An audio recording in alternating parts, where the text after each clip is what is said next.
Dewan Juri yang terhormat serta rekan debat sekalian, saya Ajeng Zeti Indriansyah sebagai pembicara satu dari tim pemerintah dengan tegas mendukung mosi Dewan ini memilih dunia di mana sumber daya penting diatur oleh Agensi Sumber Daya Internasional.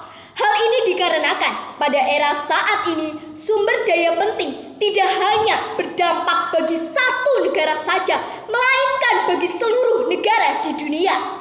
Tim pemerintah memberikan limitasi sumber daya penting pada hasil tambang seperti minyak bumi, gas alam, dan batu bara karena sumber daya jenis ini yang paling sering menjadi penyebab konflik internasional serta eksploitasi global. Agensi Sumber Daya Internasional adalah lembaga global yang berfungsi untuk mengelola sumber daya penting, mengurangi resiko kelangkaan atau konflik perdagangan, dan ekstrak sumber daya yang lebih berkelanjutan dan bertanggung jawab. Permasalahan terbesar dalam pengelolaan sumber daya di dunia pada saat ini adalah pengelolaan sumber daya oleh masing-masing negara yang justru menciptakan ketimpangan global yang sangat besar.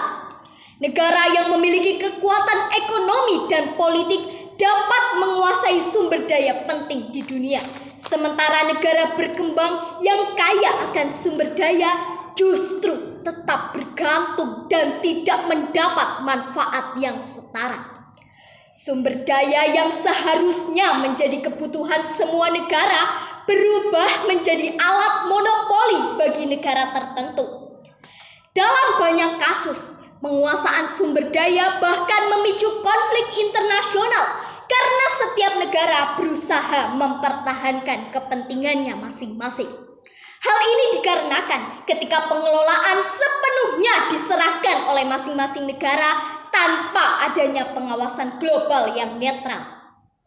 Oleh karena itu, keberadaan Agensi Sumber Daya Internasional menjadi penting agar pengawasan dan distribusi dapat dilakukan lebih terstruktur, adil, dan berorientasi pada kepentingan global. Hal yang sering diabaikan dalam pengelolaan sumber daya dunia adalah bagaimana negara cenderung mengeksploitasi sumber daya secara berlebihan demi kepentingan ekonomi dan politik jangka pendek. Setiap negara memanfaatkan sumber daya sebanyak mungkin untuk memperkuat perekonomian dan mempertahankan pengaruhnya. Akibatnya, eksploitasi dilakukan tanpa mempertimbangkan dampak jangka panjang bagi dunia.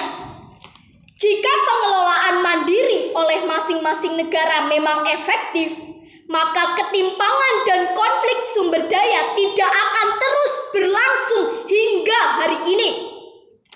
Sumber daya penting seharusnya tidak menjadi alat dominasi segelintir negara, melainkan dimanfaatkan demi kepentingan dunia secara bersama. Oleh karena itu, kami, tim pemerintah dengan penuh keyakinan mendukung mosi pada perdebatan kali ini.